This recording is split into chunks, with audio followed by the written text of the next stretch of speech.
Hey there, crypto friends. Thanks again for joining me here for another episode of the Stash My Crypto podcast. It's been a little while since we had a podcast out. It's been a very busy summer, busy fourth quarter here, but I'm happy to have my good buddy Coldy online with me today. What's going on, man? How's it going?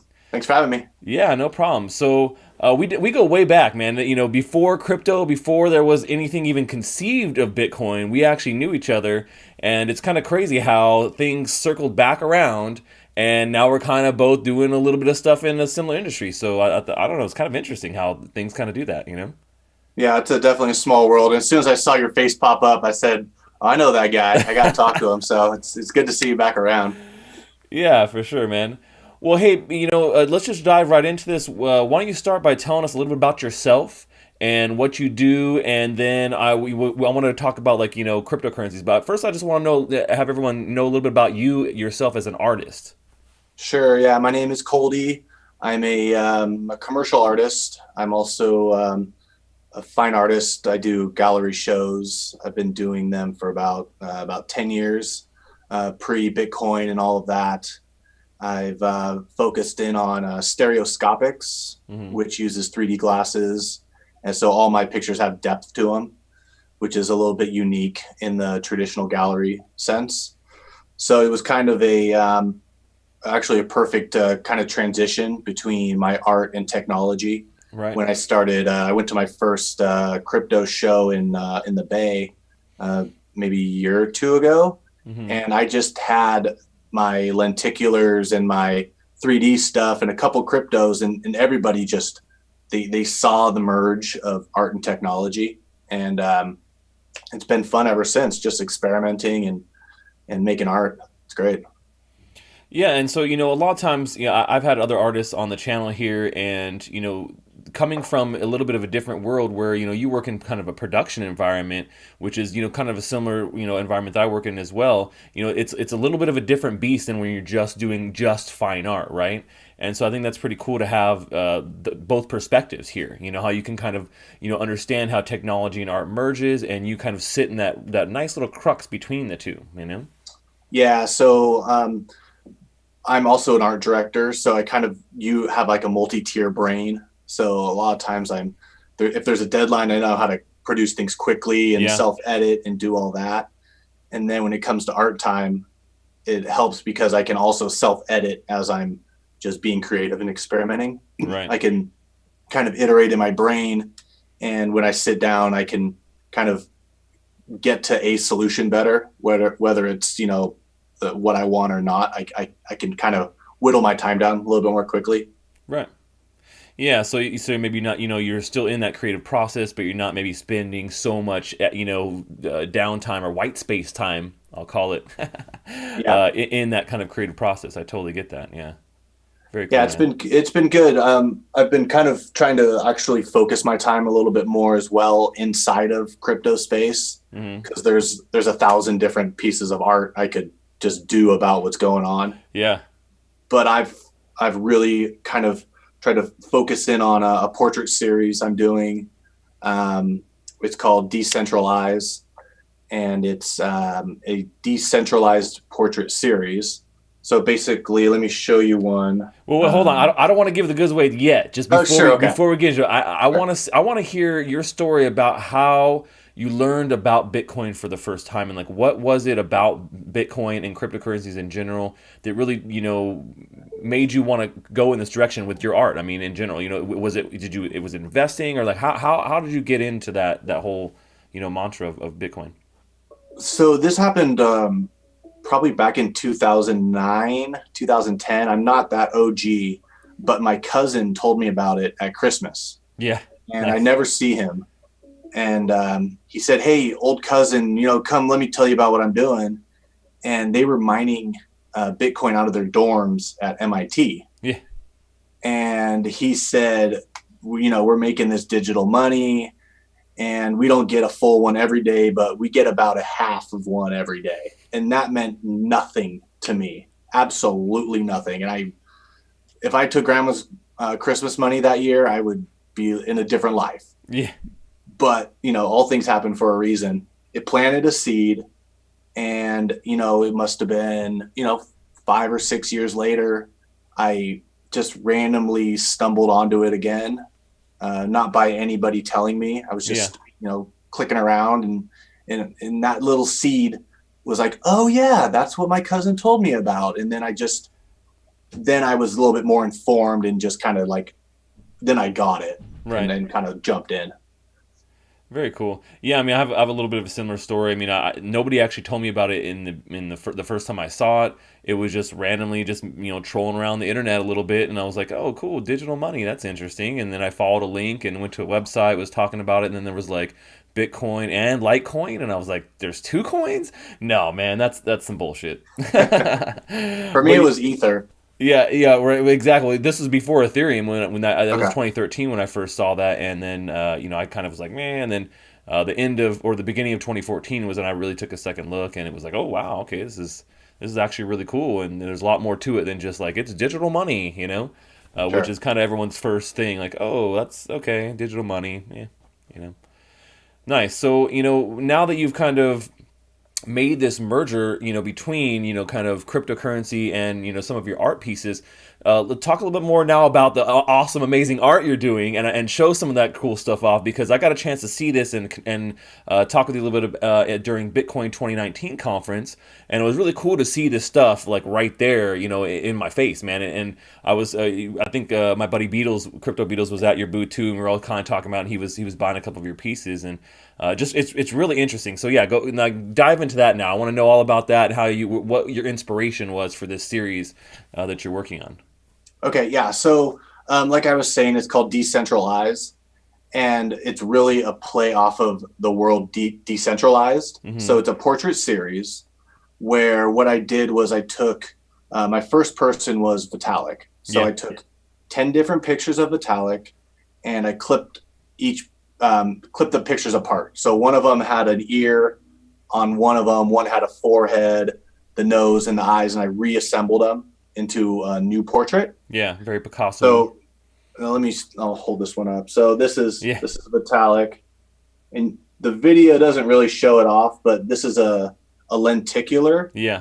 3D. So what happens is there's actually depth when you look at it in person. The nose Hmm. pops out, the head, it all has volume to it. So this is something I've been doing for about 10 years, on my own, just making art. So once I kind of wrap my head around crypto, I've been doing portraits of, let's see, I've done Vitalik, I've done Andreas The Antonopoulos. Andreas one is really cool. I love that one, This one man. actually kind of shows off a little bit. Yeah. You kind of see it moving back and forth. Um, I've done John McAfee. I just did the Winklevoss twins. I released that yesterday. That was a fun one. Awesome. Um, yeah, so it's been super fun and totally experimental, and there's no rules, which is kind of where I like to play at. I don't want to be constrained by expectations or what anybody else has done. That way I can totally let my freak flag fly high and just like see what comes up. Yeah, I mean, and that's what art is really about. When you get into this, coming from the production world, a lot of times really that creative thing, that creative beast is always has to be steered in a specific direction because there is a goal. But with something you're doing on your own like that, I think that's pretty cool to be able to have that freedom to just do whatever you think is cool, whatever you enjoy doing, and obviously it's made an impact, right? People like what you're doing. Yeah, you've been making, been selling this art, you've been making NFTs, what I've seen, and putting those out as well. So talk a little bit about that and how you've kind of, monetized a little bit of what you're doing and the response that people are giving to you on this. It's really fascinating because before I was doing NFTs, which if people who don't know, it's a non-fungible token. So it's rare digital art that's on the blockchain. Hmm. So before that, I would have to either set up my own art show or get juried into a larger exhibition. Sure. And that whole process takes It's months. a pain in the ass. The pain in the ass. And if everything goes well, we're talking if all the stars align and you sell your piece of art, you're giving 50% to the gallery. So right off the top, they're making as much as me, which always kind of irked me. It was just kind of like I made the thing, you sold it, but come on, like, is it really a split? So when I started doing NFTs, I'm selling them on Super Rare and Rare Art Labs, and The commission is, to me, it's around 80%, which is just, I mean, that's way better. And I'm selling worldwide Hmm. 24/7. That's So, I mean, there's right now, I don't even enter real like standard art shows anymore. I don't see a need or a reason. My people aren't there. Like yeah. it's my people are us, the people who are, at shows, with, people want to buy things with Ethereum. You don't find those people at many art galleries. Right. I mean, And not I like, yet. not yet. And that's, I think, why a big reason of why I'm making art as well is Hmm. because I am able to onboard people when I meet somebody and I tell them about the digitals, and they ask me how to get them, and I kind of talk to them about, I start very high level, and then if they're interested in doing that, I'm able to actually help onboard a new art collector into the space, Yeah. which is a perfect first use case, I think. It really is, when you talk about it, and digital scarcity essentially is what is being created here. You create this, one of a kind work, and then you can, issue a limited amount of tokens that represent that work, or just one token, which I know you've done. I think you've done both, right? You've done it where you've had a limited run of something and just also one unique one, right? Yeah. So when I first started with Rare Art Labs, they were really one of the first guys on the block doing this type of thing. Mm-hmm.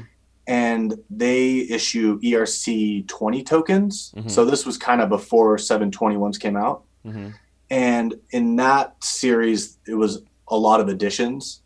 And it's interesting now on Super Rare, I only do one of ones. Mm-hmm. And the demand is exponentially higher for a piece of art that there's only one of. Yeah. And there's plenty of people doing well selling editions of 10 or 25. Mm-hmm.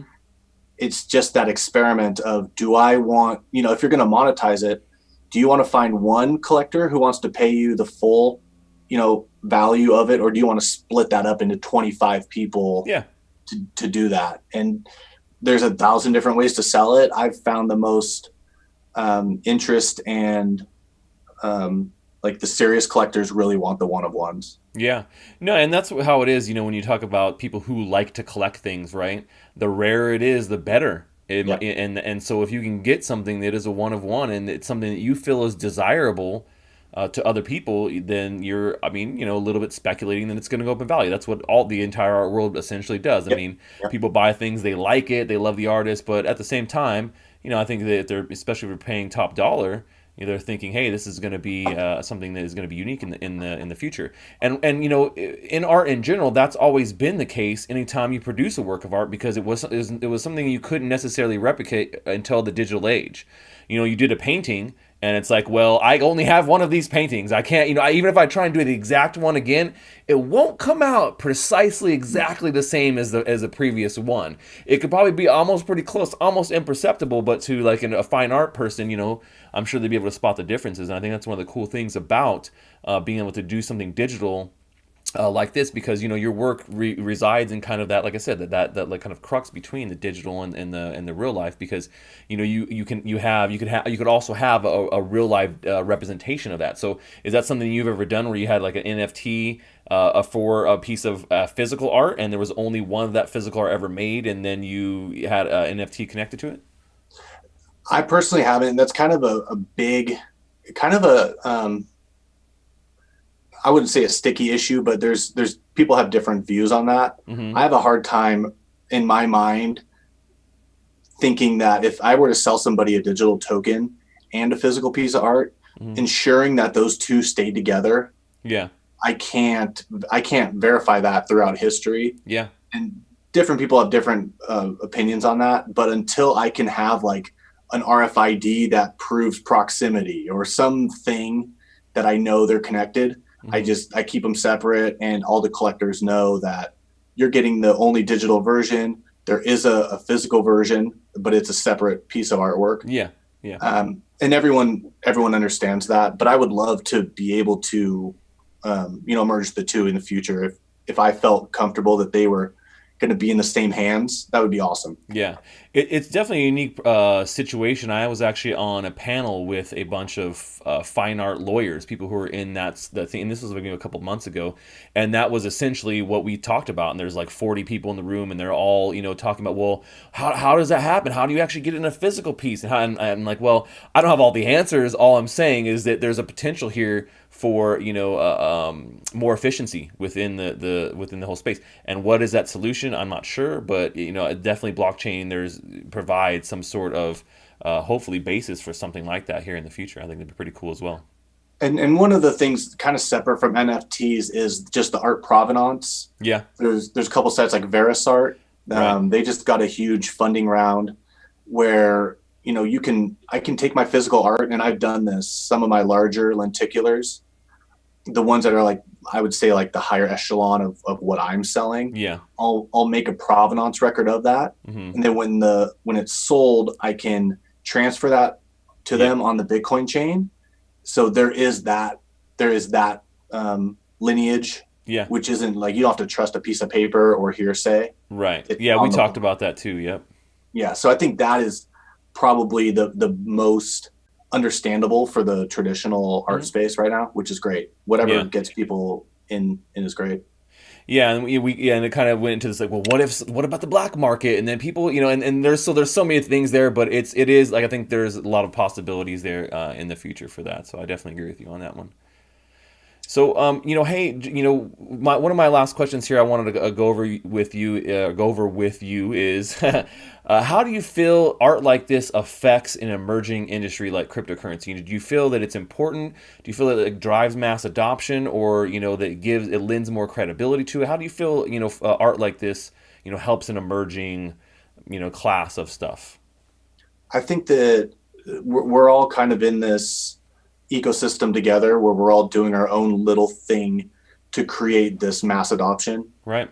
And it started off with the programmers, the cypherpunks, all the guys that did the serious heavy lifting. Hmm.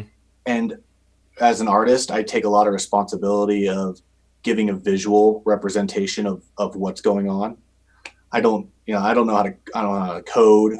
I don't know how to do that type of stuff, but I can do my best to make a picture Yeah. that might be able to speak to somebody, to help them connect the dots or help them feel part of this all. And if I can make art that's either on somebody's wall or they collect digitally, that makes them feel empowered and I'm part of this whole movement. Maybe in 10 years we can all look back and we can look at all these different artists that are doing amazing things. We have oil painters, we have digital artists, we have people working with GANs, Yeah. like computer, like there's all kinds of different people that are chipping in, and I think those all have spider webs out to different groups. And I Hmm. think together that art is going to mean something more than we think it does right now. Hmm. Because right now we're all just having fun and making art because that's what we do. But I think there is always with any movement like a historical context that I think is being built as we speak. Yeah, I like the analogy you made with the spider web. That's a great kind of analogy. If every little piece of art, every little thing we're doing that can it has webs that go outside of the industry itself as the echo chamber. It helps to bring maybe a few more people in and snag a couple more people into the web of crypto. I don't mean to make it seem like maniacal or anything, but Sure, sure. just be able to get people to understand and see that. And I think art really does lend a lot of legitimacy to a movement like this. And you're right. A lot of times you look back at some of these past artistic movements, they weren't sitting in the middle of the movement saying, oh my God, guys, in 150 years, this is going to be huge. Yeah. Everyone's going to love the, and so I think that, you're right there. I think that we could look back on this at some day and say, oh, wow, we didn't realize the impact we're making then, but it's very clear once you zoom out of the picture a little bit and how much it actually affected things and helped to connect people. Yeah, and at the same time, I mean, I'll be the first to say I'm a guinea pig to all of this, and I take chances all the time, Yeah. and I think as hard as I can, whether I should go down a road, and there's been times where I've said, hey, why not take a chance with so and so platform or doing something, and sometimes it doesn't work out, but that's part of why we're here is to almost be the first testers Yeah. for what's going on and just ride the wave. And I have met so many brilliant programmers at these shows, and I just love talking to them and hearing what they're doing. And I'm I'm willfully ready to create and there's like DAOs coming out, like artistic DAOs, Mm-hmm. like these things like never have existed in history, but let's try it out. Let's see what happens. Why not? I'm right there with you, man. That's one of the things I love about crypto too is being able to talk with all these amazing people who seem to be on a similar page, no matter how different their background is, and where they're working in the industry. So it really makes it enjoyable. Yep, I agree. Cool. Hey, Coldy, man, thanks so much for coming on here, talking art with me, talking Bitcoin, and kind of your thoughts on the art industry and the merging in Bitcoin. Really appreciate it, man. Yeah, it's been a pleasure. It's good to see you back around. Yeah, definitely, man. All right, until next time, guys, stash that crypto, friends.